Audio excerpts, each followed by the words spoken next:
Boa noite, irmãos.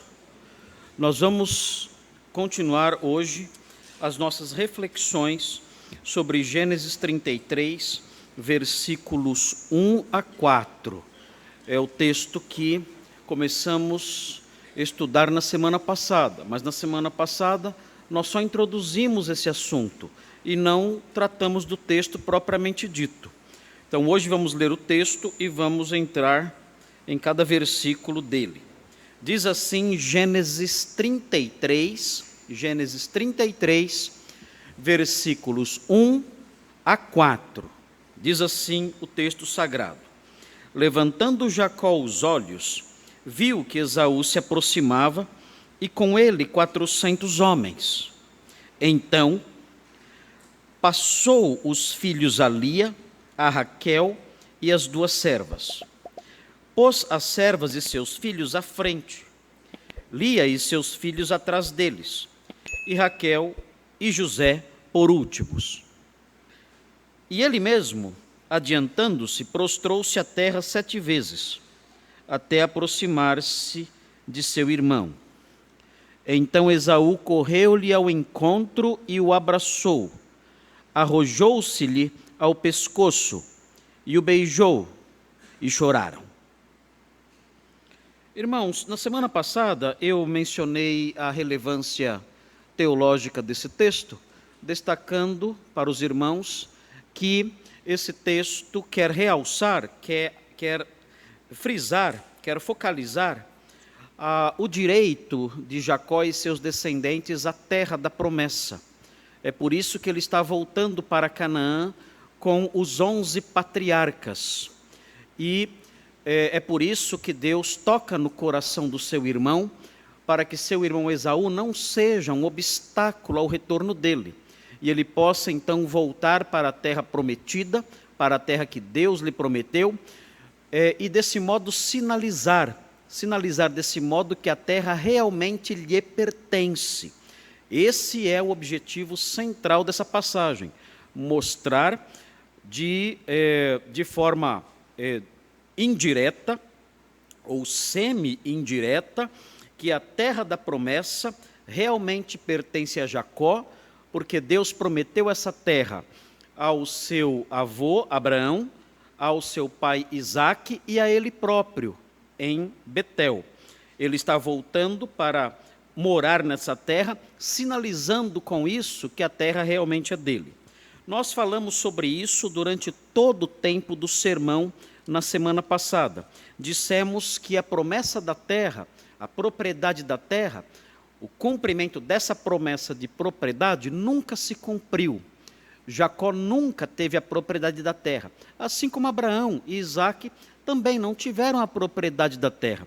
Mas nós apontamos para a escatologia, mostramos textos ligados à escatologia, falando sobre o dia em que os patriarcas receberão essa terra como herança, num reino glorioso do Messias. E nós falamos sobre tudo isso na semana passada. Eu disse também, na semana passada, que os textos bíblicos, além do seu tema teológico central, eles deixam, eu tenho usado constantemente essa ilustração com os irmãos, nas minhas homilias aqui, eu tenho dito com bastante constância que os textos bíblicos deixam transparecer também, deixam cair, deixam transbordar, na medida em que nós os estudamos, eles deixam transbordar lições vivenciais. Essas lições vivenciais nem sempre são o alvo, o objetivo do escritor bíblico. Nem sempre o escritor bíblico está preocupado em transmitir essas lições vivenciais, mas elas aparecem no texto, refletindo uma mentalidade, refletindo um modo de ver o mundo, refletindo um modo de ver as coisas, refletindo um modo de ver Deus e seu relacionamento com os homens. Na medida que a narrativa vai se desenrolando e o escritor bíblico, sob a inspiração, sob a direção do Espírito Santo, vai produzindo o seu texto, nós percebemos essas lições caem pelo caminho da narrativa. Eu tenho usado essa ilustração. Enquanto a narrativa caminha, essas lições vão caindo aí pelo caminho. E eu então, como pregador, eu vou recolhendo essas lições E vocês que me seguem enquanto eu caminho pelo texto, vocês são servidos por elas. Eu então me volto para vocês e tento apresentar a vocês, mostrar para vocês essas lições que o texto deixa cair.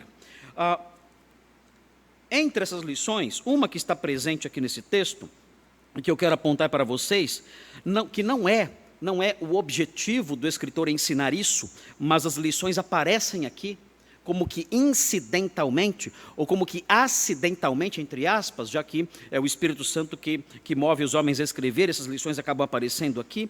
Nós aprendemos aqui 4 bases para a reconstrução e a manutenção da paz. Quando olhamos para esses versículos, nós vemos 4 bases para a reconstrução e a manutenção da paz. E isso é extremamente importante em termos práticos. Isso é extremamente importante em termos vivenciais. Nós temos que aprender a viver neste mundo. E nós não fomos deixados neste mundo abandonados às nossas percepções pessoais, às nossas impressões pessoais, aos nossos sentimentos, aos nossos insights, aquilo que nós achamos. Não. Nós somos o povo de Deus. Ele é o nosso Pai.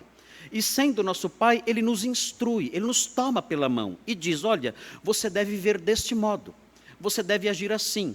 E no mundo caído, nós teremos conflitos com as pessoas. No mundo caído, nós teremos rompimentos no nosso relacionamento com pessoas que amamos profundamente. Pode acontecer de um filho romper o seu relacionamento com o seu pai. Os dois se amam profundamente, mas nesse mundo caído, por causa da nossa natureza caída, por causa de todo o drama humano, pode acontecer algo assim. E um pai romper o seu relacionamento com seu próprio filho. Pode acontecer de um irmão de sangue, filhos aí dos mesmos pais, do mesmo pai, da mesma mãe. Pode acontecer deles chegarem num grau, num nível de conflito, em que haja um rompimento como que definitivo. E fiquem anos e anos e anos sem olhar um para o rosto do outro, sem se aproximarem, sem reatarem a amizade, como aconteceu com Jacó e Esaú. Esaú chegou ao ponto de jurar que mataria Jacó, porque o que Jacó fez com ele foi simplesmente inaceitável. Dá para entender a fúria de Esaú. E nós vemos aqui nesse texto, porém, nós vemos nesse texto elementos presentes na história que mostram como esse relacionamento quebrado de forma tão dramática, de forma tão violenta, de maneira tão forte, como esse relacionamento foi restaurado. E isso é importante para nós. Vamos colher esses frutos. Vamos pegar no chão do texto essas lições que o texto deixa cair. E vamos tentar aplicá-las na nossa vida. Eu não conheço a realidade dos irmãos aqui. Talvez os irmãos aqui tenham barreiras terríveis com pessoas que os irmãos amam. Eu não sei. Talvez terão no futuro conflitos terríveis com pessoas com quem vocês amam. Filhos com seus pais, como eu mencionei. Irmãos com irmãos, amigos de longa data, que romperam e não se falam mais, e brigaram, e se afastaram terrivelmente. Pessoas que se amam profundamente, mas que agora vivem atrás de uma muralha, um em cada lado dessa mesma muralha. Então, como nós podemos aprender na palavra de Deus o modo de agir em situações como essa? A Bíblia diz, em 1 de Pedro 3, é importante, nós somos crentes, e nós temos que ter um zelo especial pela paz com as pessoas. Vejam 1 de Pedro, no capítulo 3. É muito importante esse texto, porque esse texto mostra uma filosofia de vida que caracteriza o homem feliz. E todos nós queremos ser felizes. Todos nós queremos. E esse texto mostra como nós podemos ter uma vida tranquila, uma vida digna do nosso amor, uma vida marcada pela paz, pela realização, pela felicidade. O texto diz assim, 1 de Pedro 3, versículo 10, diz assim, pois quem quer amar a vida, ou seja, quem quer ter uma vida da qual ele possa dizer, como eu amo a minha vida, como eu amo viver, quem quer amar a vida e ver dias felizes, diz o texto, refreie a língua do mal e evite que os seus lábios falem dolosamente. A primeira lição, referente a uma vida que vale a pena ser vivida, uma vida boa e uma vida feliz. Controle a sua língua, coloque um freio na sua língua, porque essa é a receita da felicidade. No versículo 11, aparte-se do mal e pratique o que é bom. É o segundo ingrediente da vida feliz. Aparte-se do mal. Você sabe o que é o mal. Você sabe o que não recebe de Deus aprovação. Você compõe o povo de Deus, o Senhor instrui você, você sabe o que é mal. Aparte-se do mal e pratique o que é bom, é o segundo ingrediente da felicidade. E terceiro, busque a paz. Busque a paz e empenhe-se por alcançá-la. Dá trabalho muitas vezes manter a paz. Dá trabalho alcançar a paz, mas o texto dá esse terceiro ingrediente da vida feliz. Busque a paz e empenhe-se por alcançá-lo. O versículo 12 coroa tudo isso dizendo, porque os olhos do Senhor repousam sobre os justos, e os seus ouvidos estão abertos às suas súplicas, mas o rosto do Senhor está contra aqueles que praticam males. Aqui está o porquê. A vida do homem que não faz essas coisas é uma vida infeliz, porque o Senhor é contra ele. O Senhor não abençoa a sua vida. Ele é contra essas pessoas. Mas aqueles que fazem essas coisas, os olhos do Senhor estão sobre essa pessoa e os seus ouvidos estão abertos às suas súplicas. Então, quando nós falamos sobre a reconstrução e a manutenção da paz, nós estamos falando sobre um dos ingredientes da felicidade. E todos nós, evidentemente, temos interesse nisso. Vamos ver quais são os 4 ingredientes, ou melhor, as 4 bases aqui, nesse texto, as 4 bases para a manutenção da paz. A manutenção da paz é um dos ingredientes da felicidade. Como nós podemos construir isso? Quais são as bases para isso? Para a reconstrução e manutenção da paz. Olhando para o texto de Gênesis 33, nós encontramos as 4 bases. Eu quero reconstruir a paz. Eu quero manter a paz com os meus queridos.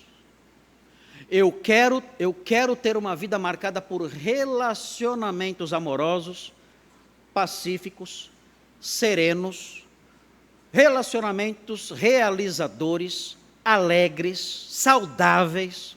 Eu não quero viver em pé de guerra com ninguém. Eu não quero manter brigas com os meus queridos. Eu não quero nada disso. Eu quero manter a paz e me empenhar por alcançá-la. Como eu posso fazer isso? Pois bem, o texto de Gênesis 33 tem as bases para a construção da paz, para a reconstrução da paz, no caso dela já estar quebrada, e a manutenção da paz, caso ela seja restaurada. Vejam primeiro a primeira base, muito simples, muito fácil. A primeira base, o nome dela é cautela. Você quer reconstruir a paz e manter a paz com seus queridos, a primeira base para a reconstrução e a manutenção da paz é a cautela. E a cautela de que estamos falando pode ser percebida nos 2 primeiros versículos. Vejam a cautela, o cuidado de Jacó nos 2 primeiros versículos. O texto diz assim, versículo 1, levantando Jacó os olhos, viu que Esaú se aproximava e com ele 400 homens. O que nós temos aqui é um lembrete do que já aconteceu, do que já foi dito, na verdade, no capítulo 32, versículo 6. Vocês devem se lembrar da mensagem que os enviados de Jacó trouxeram a ele. Vejam o que eles disseram a ele, o relato que eles apresentaram a ele no 32, versículo 6. Ele enviou mensageiros a seu irmão, e vejam como eles voltaram dizendo o quê? 32, 6. Voltaram os mensageiros a Jacó, tinham sido enviados a Esaú, voltaram a Jacó dizendo: fomos a teu irmão Esaú. Também ele vem de caminho para se encontrar contigo, e 400 homens com ele.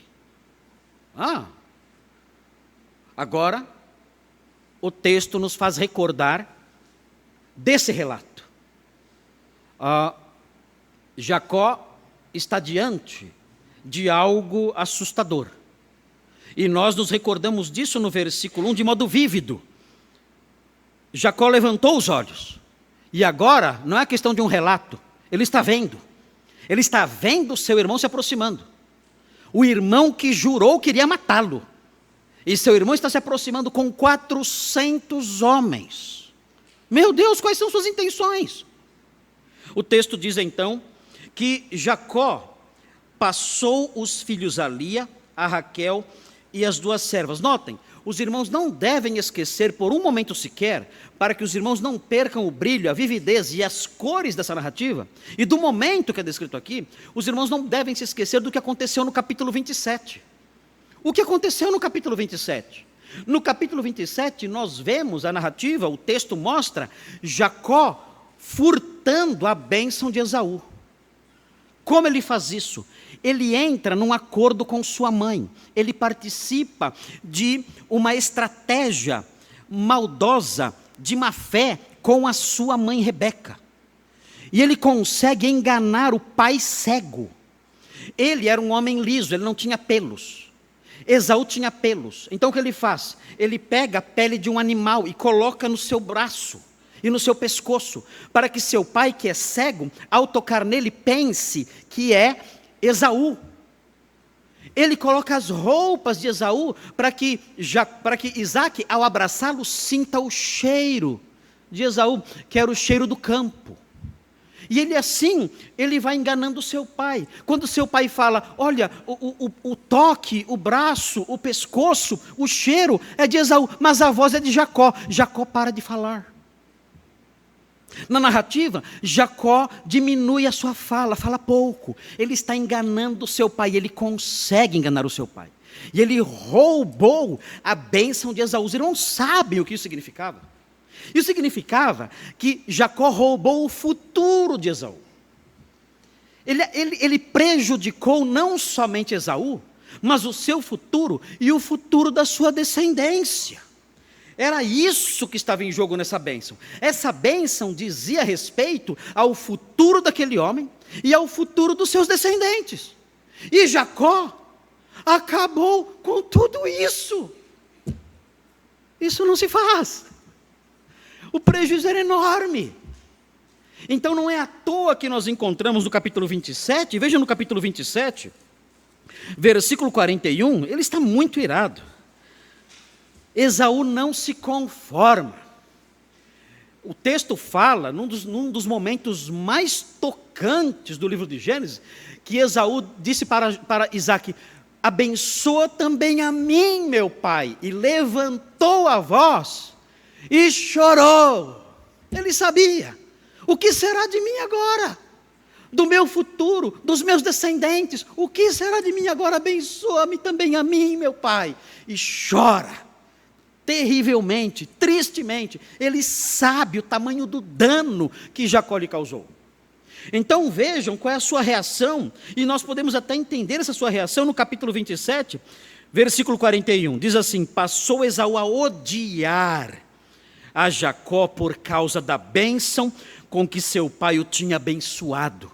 Era um ódio terrível. Ele disse: não dá, o que meu irmão fez comigo não se faz, nem o meu pior inimigo poderá causar contra mim um dano como esse. Um inimigo meu pode talvez me prejudicar fisicamente, mas esse homem, o meu irmão, acabou com a minha vida, com o meu futuro e com a minha descendência. Ele acabou com tudo, ele roubou tudo de mim. E o texto prossegue: e disse consigo: vem próximos os dias de luto por meu pai, então matarei a Jacó, meu irmão. Eu vou matá-lo.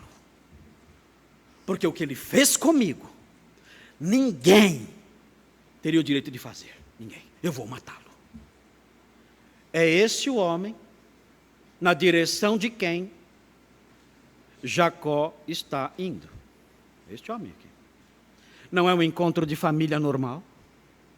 Ele ficou 20 anos sem encontrar seu irmão, e ainda ecoava no seu ouvido esse juramento: eu vou matar o meu irmão. Ele não sabe quem ele vai encontrar, e agora então, no momento decisivo, ele levanta os olhos. E o autor do livro de Gênesis faz com que essa cena fique bem vívida na nossa mente. Ele levanta os olhos e vê. E quem está chegando? Esaú com 400 homens. Pois bem, o texto diz que ele passou os filhos a Lia, a Raquel e as duas servas. Ele fez 3 pequenos grupos. Ele já tinha dividido a caravana em 2 partes. No capítulo 32, no versículo 7, os irmãos veem isso. Notem o que diz. Então Jacó teve medo e se perturbou, dividiu em 2 bandos o povo que com ele estava, e os rebanhos, e os bois, e os camelos. Pois disse: se vier Esaú a um bando e o ferir, o outro bando escapará. Então ele já tinha feito isso, era uma estratégia. Ele já tinha dividido toda a sua caravana em 2 bandos. Agora ele divide a sua família em 3 grupos pequenos. São 3 bandinhos que ele faz. Então ele pega um bando, num bando está Lia, Lia, Raquel e as servas. No versículo 2 mostra como os bandos foram dispostos. Versículo 2: pôs as servas e seus filhos à frente, as servas Bila e Zilpa com seus filhos. É o primeiro bando, é o bando maior. Bila, Zilpa e seus filhos, são as servas. O segundo grupo vem agora, Lia e seus filhos atrás deles. Então, se Esaú matar as servas e os filhos que eu tenho com as servas, talvez dê tempo de Lia fugir com seus filhos. Ela vem atrás. E por último, atrás dele, só 2 pessoas. Vejam aí o texto. 2 pessoas, Raquel e José, por últimos, é o grupo menor.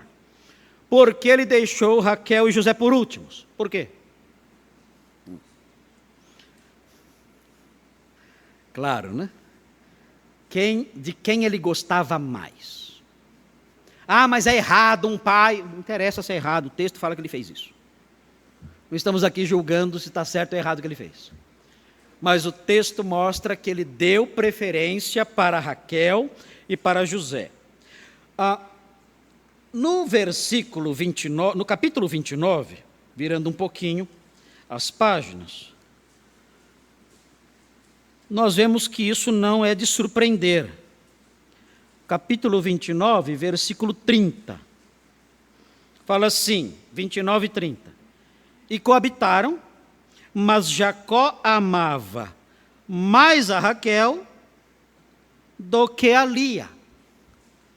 Então não é segredo para nós que estamos estudando o texto, não é segredo nenhum que ele tinha uma esposa preferida. Entre as 2 esposas, aquela de quem ele mais gostava, todos nós sabemos isso já faz tempo, era Raquel. E o texto fala que ele continuou trabalhando para ter o direito de tê-la como esposa. Ele amava a Raquel mais do que a Lia. E no capítulo 37, para onde estamos caminhando, e um dia chegaremos lá, no capítulo 37, quando você se depara com o versículo 3, você vê algo que já também não nos surpreende agora. 37:3. Ora, Israel, o novo nome de Jacó, ora, Israel amava mais a José que a todos os seus filhos, porque era filho da sua velhice, e fez-lhe uma túnica talar de mangas compridas. Então ele tinha o seu filho preferido. Talvez possamos discutir aqui, mas um pai pode ter os seus filhos preferidos, ou o seu filho preferido? A Bíblia não trata desse assunto. Eu tenho 3 filhas, aquela que eu mais gosto é não vou falar qual é. Elas vivem me incomodando dizendo isso. E elas vivem falando: o papai gosta mais de fulana. Não, de jeito nenhum, o papai gosta mais de cicrana. O que de mim? Nunca. O papai gosta mais dela. E vivem disputando de quem o papai gosta mais. Eu nunca parei para medir o meu amor por elas, eu morro pelas três. Mas o fato é que parece que essa experiência, eu não quero nem pensar nisso, meu Deus, né? Mas o fato é que essa experiência do pai gostar mais de um filho do que de outro, parece que é normal acontecer isso.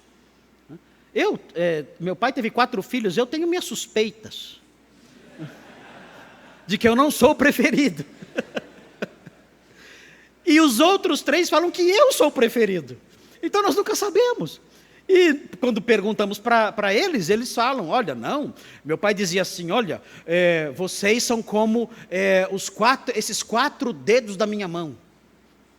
Então são 4 dedos diferentes, mas eu amo os 4, eu não quero perder nenhum. Dizia isso, bonito que meu pai falava, né? Mas ainda assim eu tenho minhas suspeitas de que, se ele tivesse que escolher um dedo, ele escolheria o dedo com o meu nome. Mas enfim, o fato é que o texto quer focalizar aqui é a cautela. Nós aprendemos nesse texto sobre a cautela.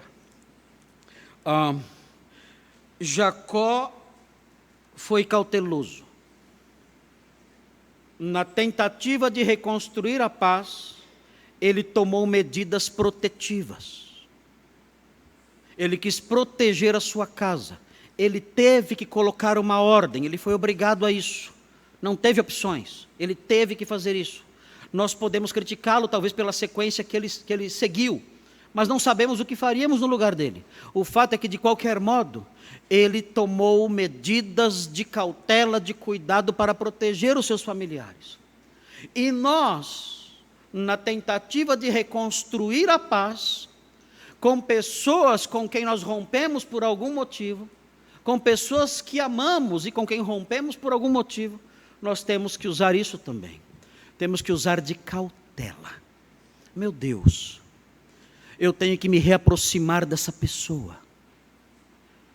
Mas essa reaproximação não pode ser uma reaproximação tresloucada. Eu não posso agir amalucadamente. Eu tenho que tomar certas medidas para proteger emocionalmente os meus queridos, para proteger fisicamente os meus queridos, para proteger espiritualmente os meus queridos. Eu não posso simplesmente dar as caras e expor minha família a perigos, a ofensas, a dores, a situações perigosas nesse reaproximar-se dessas pessoas. Eu tenho que ter certas cautelas. É interessante observar, na reconstrução da paz, um dos valores que o Novo Testamento realça, que nós temos que tomar cuidado para não comprometer, é a nossa condição de santidade. A reconstrução da paz não pode comprometer a nossa santidade e a santidade da nossa família, daqueles que estão imediatamente debaixo da nossa orientação e da nossa liderança. É muito interessante observar isso em Hebreus 12. Vejam o que diz Hebreus 12. E quando formos reconstruir a paz, temos que levar isso em conta. Notem bem, não é a paz a qualquer custo. Eu tenho que me empenhar para reconstruir a paz, mas a paz não pode ser reconstruída a qualquer custo. A paz, muitas vezes, terá que ser sacrificada. Muitas vezes, em prol de um valor maior. Vejam o que diz Hebreus 12, 14. Segui a paz com todos. Amém. Segui a paz com todos. Mas vejam a sequência. Segui a paz com todos e a santificação. Não é a paz a qualquer preço. Não é a paz a todo custo. Se a paz com alguém compromete a minha santificação, a santificação do meu cônjuge, a santificação dos meus filhos, eu não posso manter essa paz. Existe um valor maior.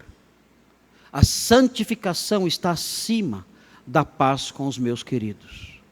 Por isso nós aprendemos na Bíblia, é necessário na reconstrução da paz, é necessário cautela, cuidado. Eu quero sim manter a paz com todos. Eu quero sim derrubar as barreiras de separação. Eu quero sim reconstruir o relacionamento pacífico, amoroso, alegre, sereno. Mas eu descobri que se isso acontecer, eu estarei comprometendo a minha santificação e a santificação dos meus queridos. E isso está fora de negociação. Isso eu não vou colocar na mesa de negociação. Eu vou ter que me manter distante. Eu vou ter que me afastar. Eu vou ter que evitar uma aproximação maior, porque a cautela impõe esse modo de proceder da minha parte. Muito bem. Aí está a cautela nos versículos 1 e 2. Não podemos ser ingênuos, não podemos agir de modo amalucado, sem refletir, sem avaliar, sem tomar cuidados. Mas existe algo mais que vem agora. Como eu posso reconstruir a paz com pessoas com quem eu rompi? Como eu posso reconstruir? Em que bases? Com que bases? Que bases eu devo construir para realizar esses atos de restauração de relacionamento? Segunda base está no versículo 3, na primeira parte. O versículo 3, na primeira parte, fala sobre coragem. Para reconstruir a paz é necessário coragem. Reconstruir a paz não é para covardes. Reconstruir a paz é para corajosos. O texto diz assim: e ele mesmo, adiantando-se, e para aqui. Ele mesmo, adiantando-se, e eu paro aqui. O que ele fez?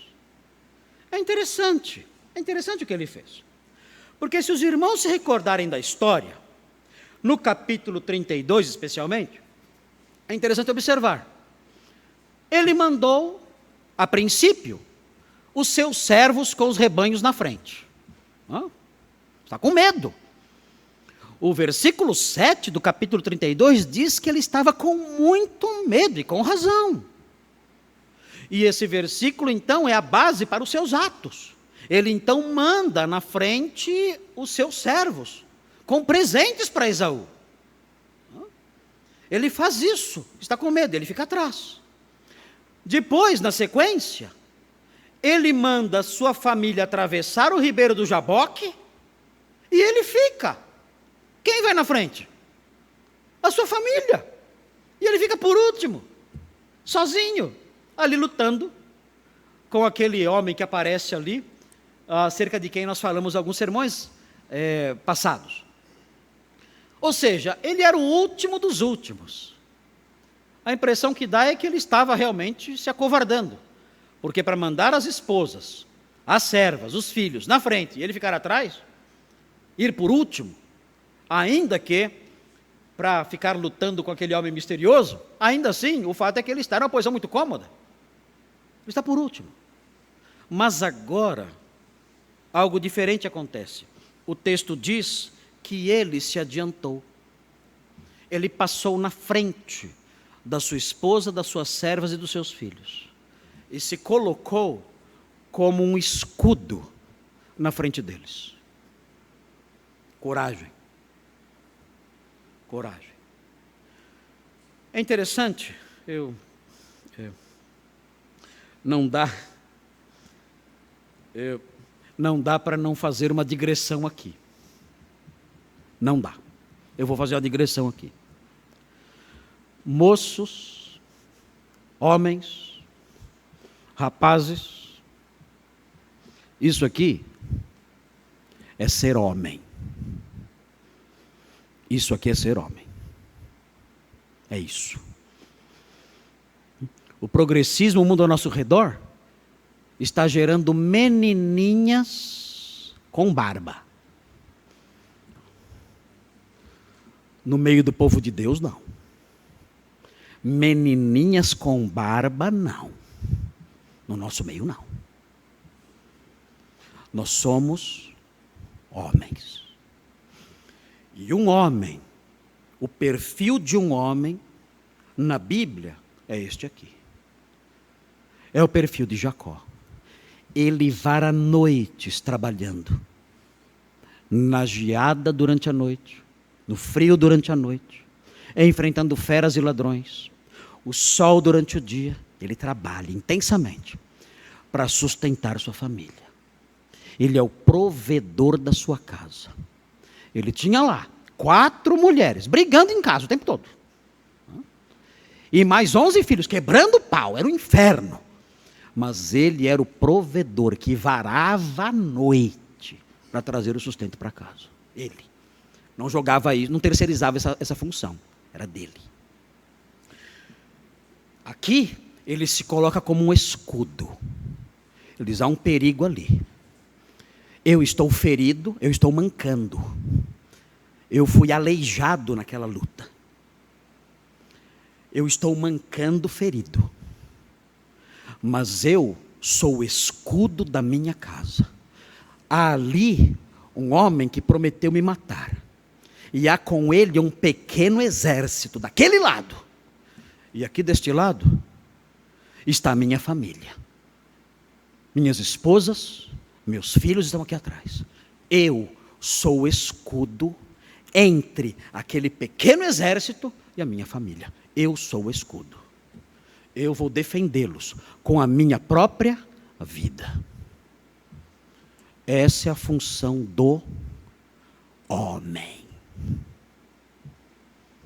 E se você, rapazinho, pensa diferente, não se case. Fique solteiro. Vai fazer um curso de pintura em porcelana e seja feliz. Mas não se case. Não se case. Você não é um homem. Você não é um homem. Se você não pensa assim, se na sua mente, se você deixou que os conceitos mundanos do lixo que tem lá fora entrar na sua cabeça, você deixou que eles entrassem na sua cabeça, e o seu conceito de homem não é o conceito bíblico, então faça um favor à sua eventual futura esposa. Não se case. Não faça isso. Vai ser uma fonte de tristeza, de frustração e de infelicidade para sua casa. O homem de verdade é assim, como vemos aqui. O feminismo, essa filosofia podre que existe aí fora, transformou qualquer ato de cavalheirismo e de proteção numa ofensa. Para as feministas, o homem que protege a mulher e é cavalheiro, abre a porta do carro para ela entrar. Elas transformaram isso em ofensa, acredite se quiser. O homem que faz isso, ele ofende a mulher, porque essa é uma forma de dizer que ela é fraca e incompetente e incapaz. O homem que é cavalheiro e educado, que cede o lugar para que a mulher se sente, ele é machista e ele está dizendo com isso, você é fraca e incapaz. É essa mentalidade do feminismo. E com isso as mulheres perderam. Com isso as mulheres perderam e os homens se tornaram menos homens. Mas nós somos o povo de Deus. O que as feministas dizem para nós não vale nada. Nós não ouvimos essa gente. Essa gente com suas filosofias só prejudicam as pessoas. As mulheres só perderam com o feminismo, só perderam. Antes elas tinham direitos maravilhosos. Elas eram protegidas por seus maridos. Elas ficavam em suas casas, cuidando ali de seus filhos. Elas eram cuidadas em qualquer lugar.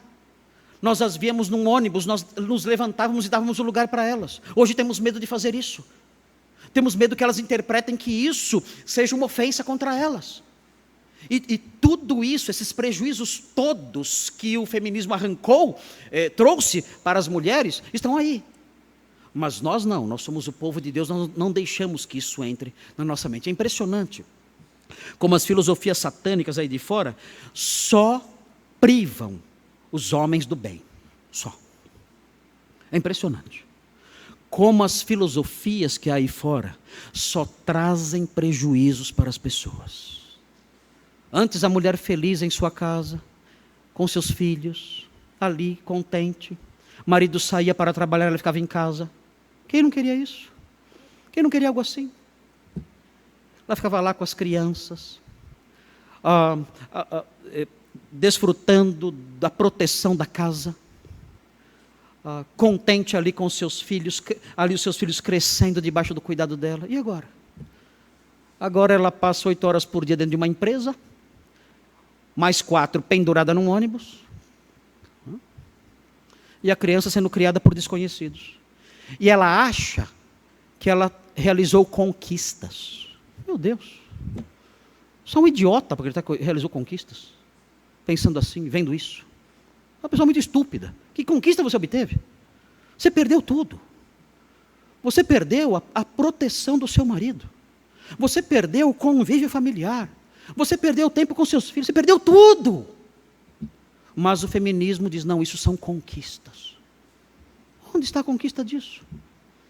E nós olhamos para todas as filosofias mundanas e percebemos que elas só trazem prejuízos. Só isso. Tem o veganismo. Você sabia que se você for vegano, você não pode ter o prazer maravilhoso,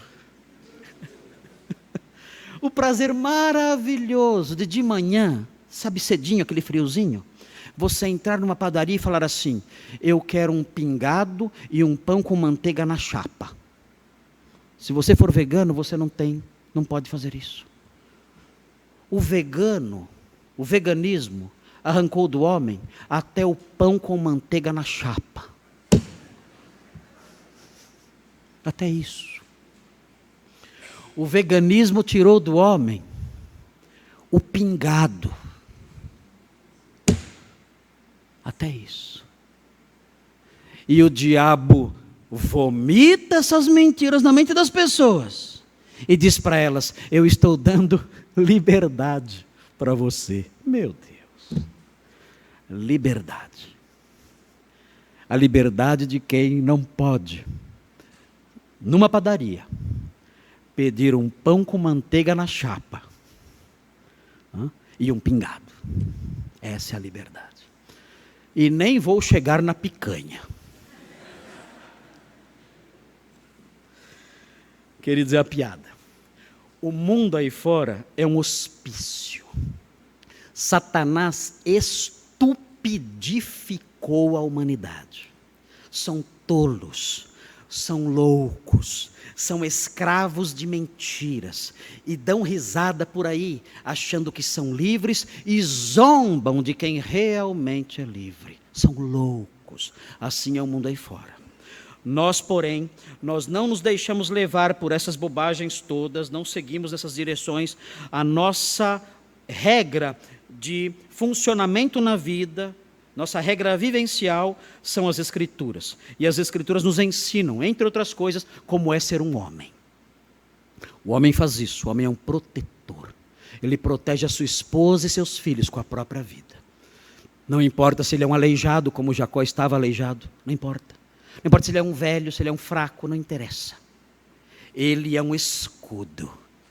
Ele é um escudo entre um exército e os seus queridos. Ele se coloca entre eles. Moças que estão aqui, fujam de homens que não tenham essa mentalidade. Fujam. Fujam de homens que não tenham essa mentalidade. Fujam. Não olhem para o rostinho bonito. Eu era lindo. Eu era lindo. Isso passa. Dá para perceber. Isso passa.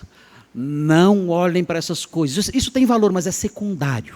Isso é secundário. Procurem homens de verdade. Provedores. Protetores. Homens mesmo. Não as pessoas contaminadas por essas filosofias estúpidas que nos cercam o tempo todo. Enfim. O fato é que, terminando a nossa digressão e voltando para o texto, O fato é que, na reconstrução da paz, é necessário ter coragem. Para você reconstruir a paz com alguém com quem você brigou, você tem que ser corajoso. As pessoas tentam glamorizar a covardia, dizendo, eu não vou me aproximar dessa pessoa mais, porque eu tenho dignidade. Não. Você não tem dignidade, você tem medo. É diferente. Você está chamando a covardia por outro nome. Para você se aproximar dessa pessoa, como Jacó fez. Para você ir na direção dela, para tentar restaurar o relacionamento que foi quebrado com alguém que você ama. Para fazer isso, é necessário ser corajoso. E se você não faz, avalie. Avalie o que tem aí dentro do seu coração. Se é mesmo senso de dignidade, ou se é mera covardia. Porque é necessário ser corajoso para ir na direção do desafeto e tentar restaurar a paz com ele. O texto prossegue. Nós aprendemos que para reconstruir a paz é necessário ter cautela e é necessário ter coragem. Mas vem algo mais agora. E o que vem agora no versículo 3, na letra B? A segunda parte do versículo 3. O texto diz que Jacó prostrou-se à terra 7 vezes até aproximar-se do seu irmão. Qual é a terceira base na reconstrução da paz? Simples. A terceira base é a humildade. Você tem que ter cautela, você tem que ter coragem e você tem que ter humildade. O texto diz que Jacó se curvou 7 vezes. Isso é surpreendente. 7 vezes? Notem, se vocês olharem no capítulo 27, virem as páginas um pouquinho, capítulo 27, volte um pouquinho e veja o versículo 29, a bênção que Isaac enunciou em favor de Jacó. Veja o que ele fala. 27 e 29. É surpreendente isso. Ele fala assim: sirvam-te povos e nações te reverenciem. Ele está abençoando Jacó. Continue. Sê senhor de teus irmãos. Ele só tinha um irmão, Esaú. Sê senhor de teus irmãos. Ele prossegue. E os filhos de tua mãe, ou seja, seu irmão, se encurvem a ti. Essa era a bênção. Esaú vai se curvar diante de você. Ele sabia disso. Ele foi abençoado com essa bênção. E agora, no entanto, o que ele faz? Ele sabe que o certo é Esaú se curvar diante dele. Ele sabe. Ele recebeu essa bênção. Os filhos da tua mãe, só tem um, é ele, Esaú. Vão se curvar diante de você. Ele se lembra disso, ele sabe dessa bênção, essa bênção mudou sua vida. Mas agora, quando ele vê seu irmão, mesmo tendo consciência disso, mesmo tendo consciência da sua dignidade, mesmo tendo consciência do seu papel nessa história toda, ele se aproxima e se curva 7 vezes. É interessante. No livro de Gênesis, esse número 7 está ligado, não é que, note bem, não é numerologia isso, não é que o número 7 é perfeição e tudo mais isso. O que acontece é que existem relações. Quando a pessoa se curvava 7 vezes, ela estava dizendo o seguinte: olha, eu sou plenamente seu servo. Eu sou seu servo sem reservas. Eu sou seu servo de modo total. Não há pedaços em mim que não te sirva. Irmãos, isso é muito sério. Não há reservas em mim, não há pedaços no meu coração, não há áreas na minha alma que não estejam diante de você humildemente. Eu me curvo diante de você 7 vezes. É isso que eu estou fazendo. Eu sei da minha posição, eu sou o herdeiro da bênção, eu sei que o certo é você se curvar diante de mim, eu sei disso, a bênção do nosso Pai estabeleceu isso, mas eu me humilho.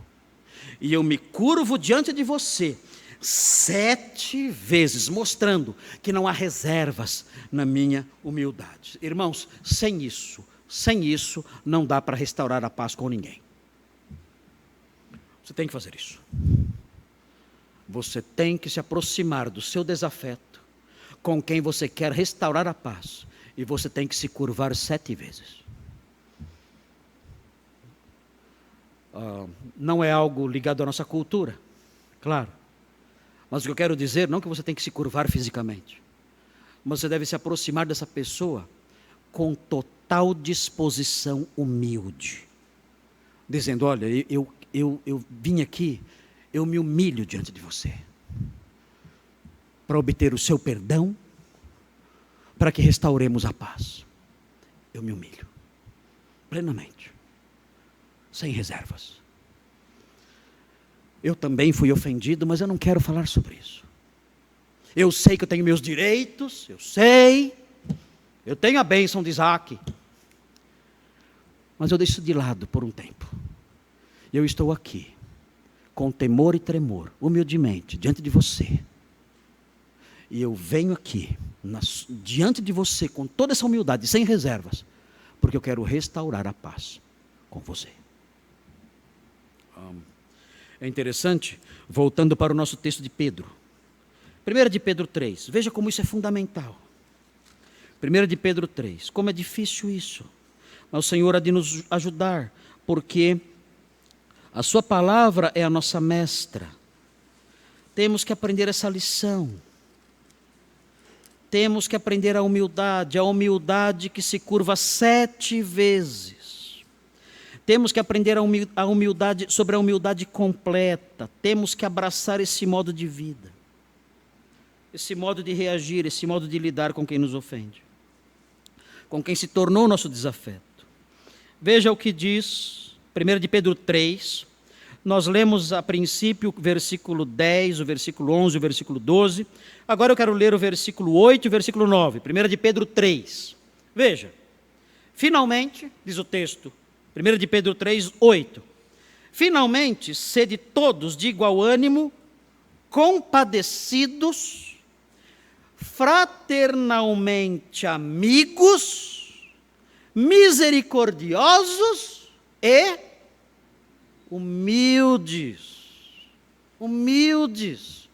Curvem-se 7 vezes diante do seu desafeto. 9. Não pagando mal por mal, ou injúria por injúria. Não faça isso. Ele injuriou você, xingou você, ofendeu você, não deu troco. Não pague com a mesma moeda, não faça isso. Faça o contrário, diz o texto. Pelo contrário, bendizendo.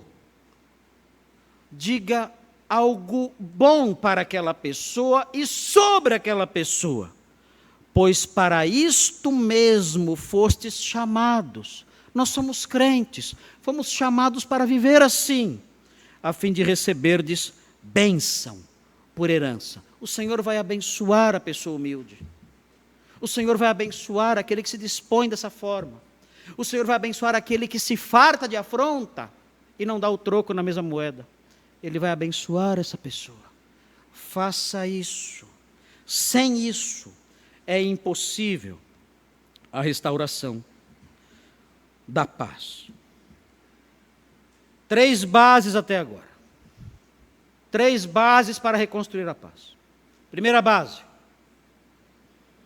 cautela. Segunda base, coragem. Terceira base, humildade. E agora chegamos na 4ª base. Linda. Linda. O texto diz, é maravilhoso isso.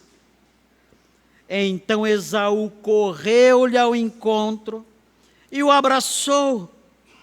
Arrojou-se-lhe ao pescoço e o beijou. E choraram. Qual é o nome disso? O nome disso é perdão. E o perdão aqui é um perdão pleno. assim como a humildade de Jacó foi uma humildade plena, que se curvou 7 vezes, aqui o perdão de Esaú é um perdão pleno, que se manifesta em 5 verbos. Vejam os 5 verbos do perdão. Você quer perdoar alguém? Estes são os 5 verbos. Aqui temos os 5 verbos do perdão, é o perdão perfeito. O texto diz, ele correu-lhe ao encontro. Isso é lindo demais.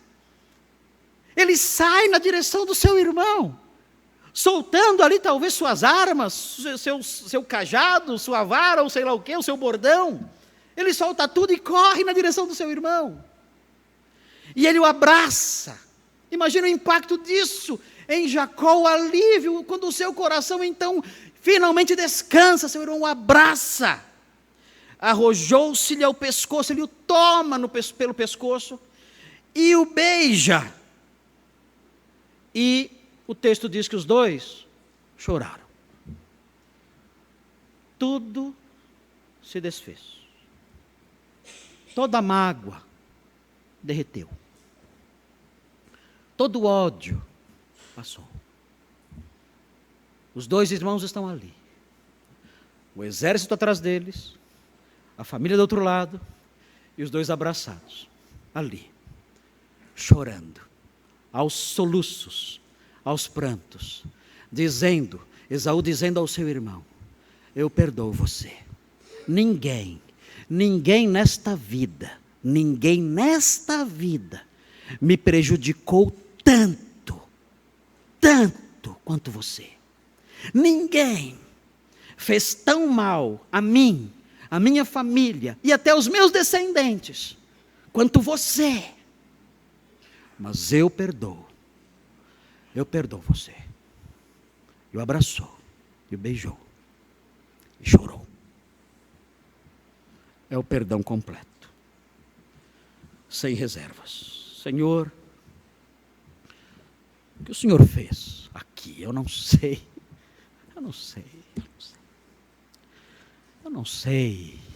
O que o Senhor fez aqui? Ele apareceu, será?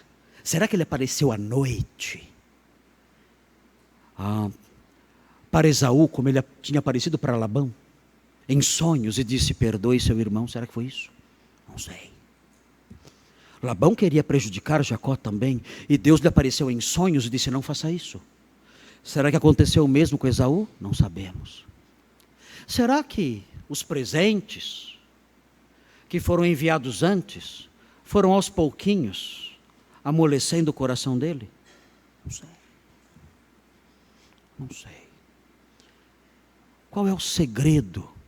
Qual é o segredo de Deus que amolece corações? Que tipo de sol ele faz brilhar no coração de alguém para amolecê-lo? Será que foi a visão do seu irmão, do rosto do seu irmão? Será que foi os gestos de seu irmão prostrado ali 7 vezes que fez com que o coração dele amolecesse? Não sei. Senhor, qual é o seu segredo? O que aconteceu? É o conjunto disso tudo? Como o Senhor acessa o coração de alguém a tal ponto de capacitar a pessoa a perdoar uma ofensa nesse nível? E perdoar de modo tão completo e tocante. Como o Senhor faz isso? Nós não sabemos. O fato é que olhamos para essa cena, olhem para essa cena. Vejam isso. Eles 2 estão abraçados, chorando, juntos. Os 2 gêmeos. Tinha havido promessas de morte, mas agora tudo se desfez. Perdão completo. Senhor, ajuda-nos a perdoar desse jeito. Livra-nos do desejo de vingança de Esaú. Livra-nos do Esaú do capítulo 27. E dá-nos o coração do Esaú do capítulo 33, que perdoa plenamente. Dá-nos isso. Porque o perdão é a 4ª base para a reconstrução da paz. Sem o perdão, a paz não será reconstruída nunca. Queridos, essa é a minha mensagem para os crentes aqui. Eu não sei como vocês vão aplicar isso na vida de vocês. Não sei. Vocês têm as suas vidas, as suas histórias, os seus relacionamentos, suas famílias. O Senhor sabe como vai aplicar isso ao coração de cada um. Eu mostrei como fazer. Você vai aplicar isso às suas realidades. Você é um crente e deve pedir ao Senhor: Senhor, eu quero viver essas realidades aqui todas, no meu dia a dia. Eu preciso disso agora. E o Senhor há de orientar você e lhe dar a disposição necessária para realizar essas coisas. Que Deus ajude cada irmão aqui. Mas esse sermão é para os crentes. É um sermão para os crentes. Um sermão que ensina os crentes a reconstruir a paz. Nós somos os engenheiros da paz, os arquitetos da paz. E esse é o material que usamos para construir o castelo da paz. Está aqui. Os materiais estão aqui. Cada um agora deverá usá-lo conforme o Senhor orientar. Mas eu queria dar uma palavrinha também aos que não são crentes. Esse texto fala sobre restauração de relacionamentos. A Bíblia diz que existe um relacionamento quebrado entre você e Deus, você que não é crente. Todos pecaram e estão destituídos da glória de Deus. João 3,36 fala que aquele que não crê no Filho, a ira de Deus sobre ele permanece. O que fazer então para restaurar esse relacionamento? Você que é incrédulo e tem o seu relacionamento quebrado com Deus. Bem, eu vou tomar licença aqui, vou pedir licença para vocês. Mas eu vou pegar alguns pedacinhos da história que estudamos. Eu vou dizer o que você deve fazer para restaurar esse relacionamento quebrado. Há pedacinhos aqui na história e eu quero que você considere, com a ajuda do Espírito Santo, que você considere colocar em prática esses pedacinhos da história. Primeiro, são pedacinhos relacionados ao que Esaú fez e ao que Jacó fez. Eu diria o seguinte a você que vive nesse relacionamento quebrado, de falta de paz com Deus. Eu diria para você correr agora. Corra, como Esaú fez. Corra. Corra na direção do Salvador. Corra, como Esaú fez. Olhe para ele e corra na direção dele. Corra e abra os seus braços na direção dele. Senhor, recebe-me, Senhor, recebe-me. E correndo na direção dele, se prostre como Jacó fez. Se prostre 7 vezes, humildemente. Senhor, perdoa-me, perdoa-me, perdoa-me, perdoa-me, perdoa-me. Abrace seus pés humildemente. Beije o Senhor agora, beijai o Filho agora. E se quiser, chore também. Se quiser, chore também. Mas faça isso hoje. Diga ao Senhor: Senhor, eu estou agora correndo em sua direção. Eu estou agora abrindo os braços como Esaú. Eu não tenho nada para perdoar, eu tenho que ser perdoado. Mas estou tomando essa atitude de Esaú. Estou correndo em sua direção, braços abertos. Eu quero me prostrar, me lançar aos seus pés como Jacó. 7 vezes, humildemente, totalmente humilhado diante do Senhor. E eu quero pedir: perdoa-me, recebe-me, perdoa-me, salva-me, perdoa-me. Eu te abraço, eu te beijo, eu choro arrependido. Eu quero ter paz com o Senhor. A Bíblia diz que aquele que invocar o nome do Senhor será salvo. E quem crê em Cristo, a Bíblia diz que essa pessoa passa a ter paz com Deus. Faça isso hoje. São pedaços da história. Pedaços da história que nós estamos recolhendo aqui. Pegue esses pedaços da história e tente vivenciá-los, aplicá-los no seu retorno ao Senhor. Corra na direção dele, abra os braços, abrace seus pés, prostre-se diante dele, clame pelo seu perdão e passe a desfrutar da paz com ele por meio da fé em Jesus. Vamos orar. Santo Deus, obrigado por essas lições tão preciosas. Nós temos que aprender a viver neste mundo. E neste mundo é difícil, muitas vezes os relacionamentos são pesados, são torturantes, são desgastantes. Mas a sua palavra nos ensina como agir, nós que somos e devemos ser os arquitetos da paz. Obrigado por esse texto lindo e maravilhoso que estudamos nesta noite. Faça com que o apliquemos em nossas vidas. Abençoa também aqueles que estão com o relacionamento quebrado, não com pessoas, mas com o Senhor mesmo. Que eles possam correr na sua direção, prostrar-se aos seus pés, abraçar o Senhor, beijar o Filho, chorar e obter, Senhor, a reconciliação contigo, por meio da fé em Jesus. Pedimos essas bênçãos em nome dele. Amém.